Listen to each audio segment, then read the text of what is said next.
If there is one thing that changed my life for the better, and I mean every single aspect of it, mentally, physically, health-wise, it was going to the gym consistently. And I remember my first day in the gym as if it was yesterday. I was anxious, I didn't know anyone, I didn't know what to do, I didn't know how the machines worked, and I did what most people do. I just hid in a corner on an elliptical and I was looking up videos online on what to do.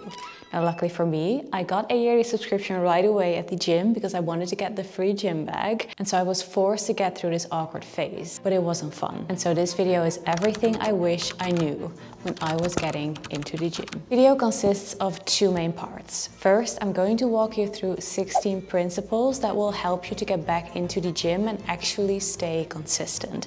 And then once that foundation is in place, I'm going to show you what to actually do in the gym, how to train properly, what to focus on, and how to actually make progress. If you are a beginner, if you are restarting after time off, or if you are someone who struggles with staying consistent, then this video is for you. The first thing that you need to understand is this. You have to drop the all or nothing mindset, because most people sabotage themselves before they even begin. You know, thinking things as, well, if I can't train 6 or 7 days a week, if I can't eat perfectly and do everything right, then what's even the point? But this mindset guarantees failure, because 2 short workouts done per week consistently for months will always outperform 6 workouts per week done for 2 weeks and then abandoned. And right now, your goal is not optimization. Your goal is making sure that you stay consistent. The second thing is this. Stop waiting to feel ready.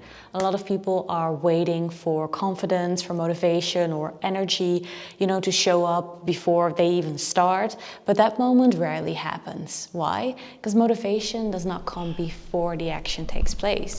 It comes after the action. You build confidence by showing up. You build motivation by following through on your plans.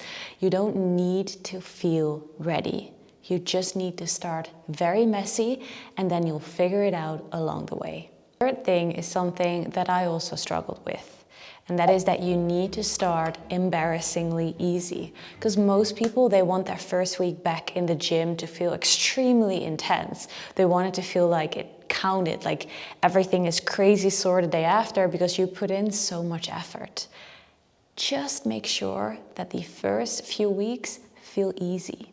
That you do short sessions, light weights, simple movements.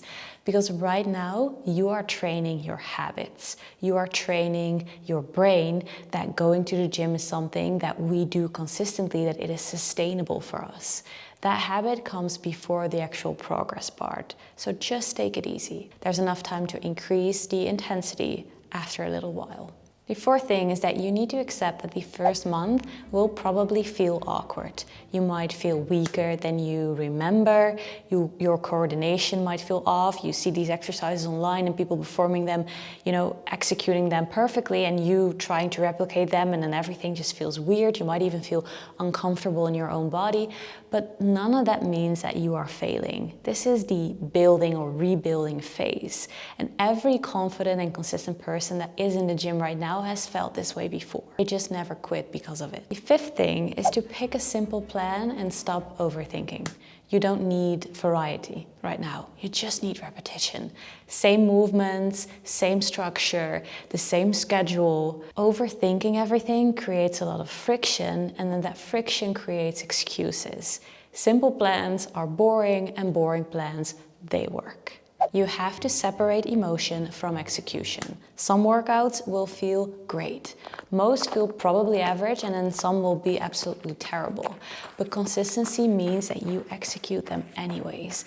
You don't judge the actual workout. You don't negotiate with yourself. You just complete it. Progress doesn't care how motivated you feel that day. Just show up, just execute. Train for progress. Feeling destroyed after a session is not like a badge of honor that you get. Because if every workout leaves you extremely exhausted and sore and dreading the next one, you won't last.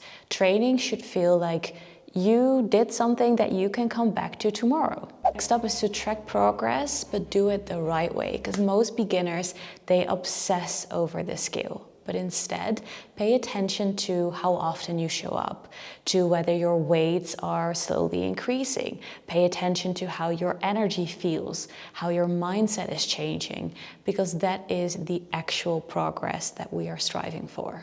Next up is to not be overwhelmed by nutrition. Keep it simple. Just add one habit.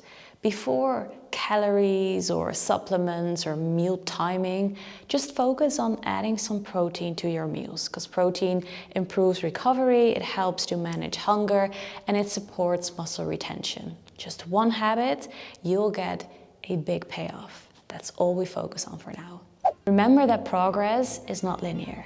There will be weeks where nothing seems to change, but that doesn't mean that it is not working. Plateaus are part of the process, but quitting during them, that is a mistake. You've heard me say this one before, but you have to stop comparing yourself to others.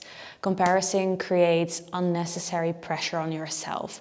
The person next to you, they might start it earlier, lives differently, has completely different genetics.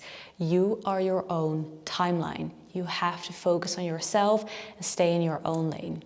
Use the gym as mental training, because the gym is a controlled environment for discomfort. You learn discipline, you learn patience, you learn self-trust, and all those lessons carry into every single aspect of your life. Remove decision fatigue. Make the gym something automatic. Same day, same time, same routine, lay your clothes out the day before, pack your bag. The less thinking is required to get you there, the more consistent you become. Next is to be mindful of your inner dialogue. Stop saying, I can't do this, the gym is not for me, I'm not a gym girl, but start saying that you can, because life is what you make of it. You can behave completely different tomorrow and never look back. There are no rules. Whatever you want to make happen, you'll make happen. So make sure that you are aware of your inner dialogue and how you perceive yourself, because it's a lot easier to show up as the person that you want to be if you actually have that storyline in your head. And now this one is huge. If you miss one workout, move on immediately. Missing one workout doesn't matter. It's not even something that we think about, because turning it into a reason to quit, that is the only thing that matters. There's no guilt, there's no drama, just show up the next time. And then the last one is to commit to a minimum time frame. So let's say we're committing to 55 days. Not for results, not for motivation, not for anything, just to prove to yourself that you can keep a promise, because that's where confidence will actually come from, and it also takes the pressure away off of this whole fitness thing. Just commit to a time frame and then show up. Now that consistency is handled, let's talk about training, because training is not random effort. Training is a skill, and strength training requires practice, and you'll learn how to move more efficiently, how to brace your core, how to control the weight, how to apply effort deliberately. So let's dive in how to actually train. So your workout split refers to what you train every day that you're in the gym. It is important to know that research has shown that training each muscle twice per week gives greater result than training it only once. So with some logical thinking, if we train twice per week and we know that we should train each muscle at least twice per week,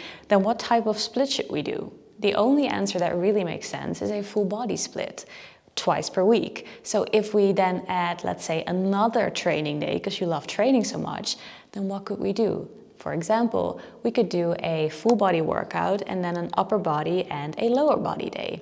We still train each muscle twice per week, but now splitting up the second full body day into an upper and a lower session might make you feel like you have more time to recover, your sessions maybe don't take as long, or it might make you feel like you can spend some extra time on some certain muscle groups. Let's say that we decide to train 4 times per week. This means that we can do, for example, an upper lower twice. And if we want to train 6 times per week, we can do a push-pull leg split, which is where we split our actual upper body session session into 2 separate sessions. We have the push day, which is chest, triceps and shoulders, and then the pull day, which is back and biceps. But the thing is, like, if everything is programmed correctly, it doesn't really matter if you do 2 sessions or 6 a week, as long as you stay consistent. Okay, so we did some thinking and we know how often we want to train, and now we also have an idea of what split we want to do. So how to go from here? How do we structure the sessions? Good question. You can get my app. It is linked in the description box down below. It does everything for you. It takes into consideration what your experience level is, how often you want to train per week, if you want to train in the gym or from home. Based on all your input, it creates a schedule for you. But if you want to do some programming yourself, let's go over some exercise details. Because in a world where it sometimes feels like there are a million exercises and then 20,000 will be made up every single day on social, how to even know what to go for? Well, luckily, we can kind of classify this entire range of exercises and focus on some of the main ones. Generally speaking, you include knee dominant movements into your schedule. Think any squat or lunge variations. We include hip dominant movements like a Romanian deadlift or a hip thrust. We include horizontal pushing like a dumbbell chest press. We do horizontal pulling like a row, vertical pushing, shoulder presses, vertical pulling, which is, for example, a leg pull down, and we add core stability. And then if you do all of that, you are 90% there. Because when you cover all of these consistently, your entire body will stay balanced. There is a difference between compound and isolation exercises. The compound movements, they use multiple muscles and joints at the same time, and these should always come first. They take up the most of your energy, and also prioritizing them means that you will minimize the risk of getting injured. Think your squats, deadlifts, presses, some rows, or even pull-ups. Those are the compound lifts. And then we have isolation exercises, which target one muscle. They are very useful, but they support the compound, so they are not your main priority usually. Think maybe leg extensions, leg curls, cable kickbacks, or let's say a lateral raise. Each workout is usually built around one main lift, one compound movement that you care most about progressing, and then everything else supports that one lift. Keep your program the same for as long as you can, mentally and also without physically plateauing, but that's usually not something you have to worry about as a beginner. But at least try to keep it for 4 weeks minimum. Why? Because training is a skill, and to build the skill you need repeated exposure. It also helps you to know that you're actually progressing in the gym, because if you keep your exercises the same, then it's very easy to control the variables. And if you change everything every single session, it's very hard to know if you're actually doing more and asking more of your body. Your weekly volume per muscle group is around 10 hard sets. So if you do a leg press and a leg extension twice per week, you can do, let's say, 3 sets of the leg press and then 2 sets of the leg extension to hit enough volume for your quads for the entire week. And then in terms of reps, for beginners, stay around 8 to 12 reps per exercise. Have a few reps left in reserve, so don't feel the need to push to absolute failure every single set. Prioritize your form and leave the gym feeling capable of coming back.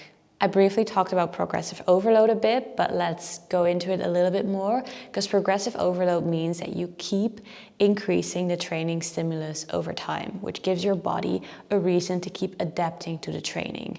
This means small improvements every single session. Could be an extra rep, a small increase in weight, but it could also be better control or cleaner execution. And those teeny, tiny, small improvements, they compound. But as always, you have to prioritize form before load.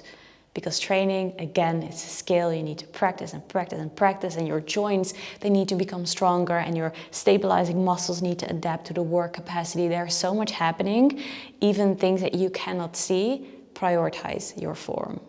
But then also recovery matters just as much as training. Sleep 7 to 9 hours if you can per night. Try to manage your stress and make sure that you move your body also outside of the gym. And also, your nutrition doesn't need to be extreme. Eat enough to fuel your training. Increase your protein intake to support muscle building, but don't eat a lot of crap to minimize your calorie intake or to maximize your protein intake, because your health will be thankful. Try colorful plates, add some micronutrients in there, eat some fruit, eat your vegetables, which isn't super popular in the fitness space, but please don't try to forget about them. Now, there's a million more things that I could say, but really none of it matters, because you don't need perfection. You need patience, you need consistency, and if you show up long enough, this habit will change your life, just like it did with mine. Thank you so much for watching this video. If you want to grab my free beginner guide to getting in shape, I'll leave it linked in the description box down below. Make sure to subscribe, and then I'll see you in the next one. Bye, guys.